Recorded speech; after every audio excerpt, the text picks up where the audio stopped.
Assalamu alaikum, dear audience. I extend my heartfelt thanks to the organizing committee for letting me be part of this wonderful experience. My name is Khansa Furqan, and I'm a student of Masters in Clinical Psychology at Foundation University, Islamabad. And the topic of my presentation is effect of false memories on episodic and semantic memory in patients with hippocampal lesions. My main focus would be on episodic and semantic memory. These are the march of events. You can have a look at it. Before jumping to my main topic, I will be introducing memory. So memory is the power to retain and recall information and past experiences.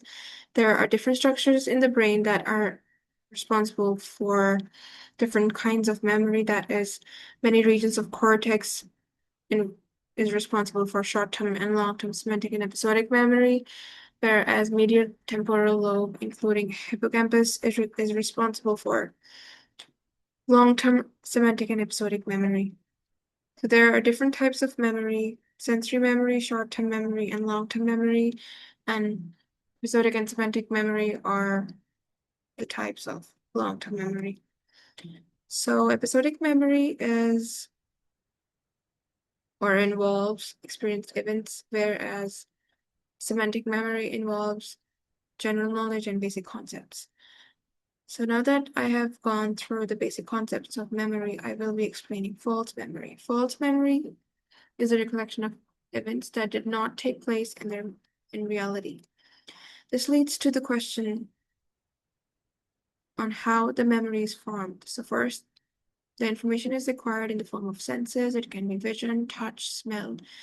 And when that particular sense is perceived, it is then converted into short-term memory, and on repeated rehearsals, it is then converted into long-term memory.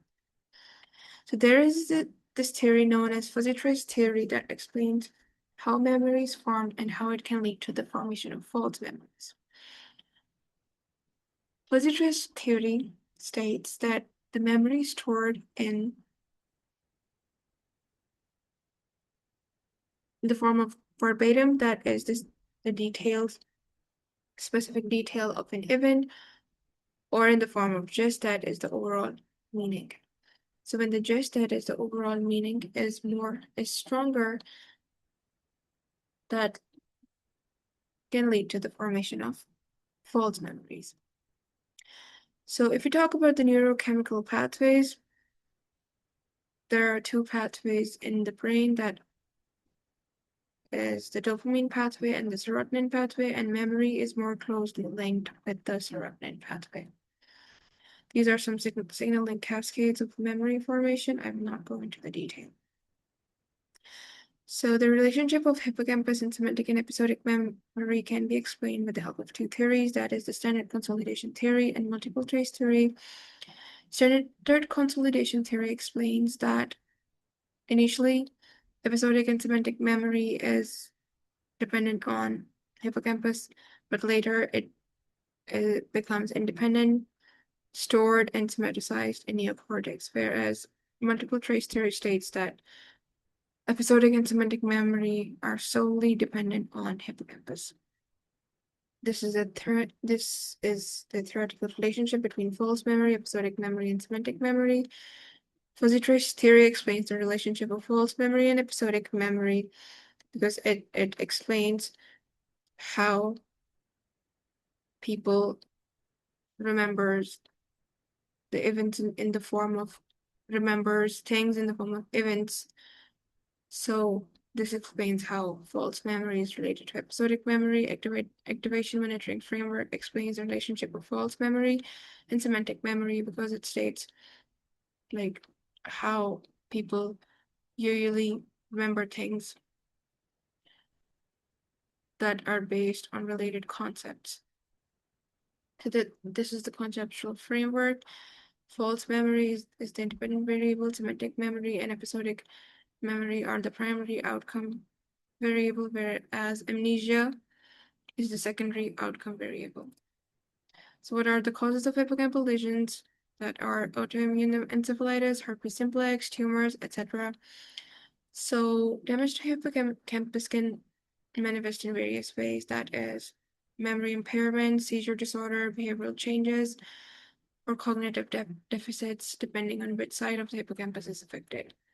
So this is the paradigm that was used to induce false memories. It is known as Dieter-Reuter-Mettermoid paradigm.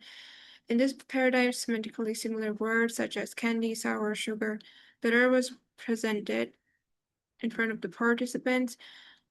When they were later tested, they remembered false, unpresented word that was sweet. So this shows that how related concepts can lead to the formation of false memory. So this is my experiment that I created on PsychoBio software. So there were a total of 7 trials. First trial was the baseline trial, and the last one was the endline trial. And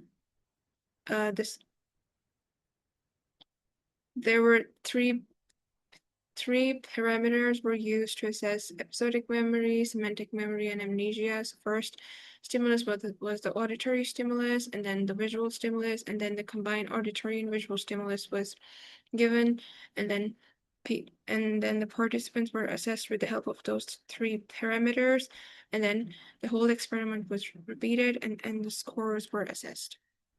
So the aim of my study is how sensory inputs influence memory in patients with hippocampal damage, or how cultural and ethnic backgrounds affect hippocampus and other brain activity, and how hippocampal damage limits the induction of multisensory false memories. So my research design was factorial and block design. I used purposive sampling, and my sample size was 60. It was the calculated number. And the age group I took was from 18 to 65. And I used PsychoBio software and IBM SPSS, and my analysis was ANOVA. So this is the picture of hippocampus. These are my results. I will not go into the detail, but my result states that normal people scored better than the people with hippocampal lesions, because the people with hippocampal lesions had more false memories, and they also had slower reaction times. But it was also observed that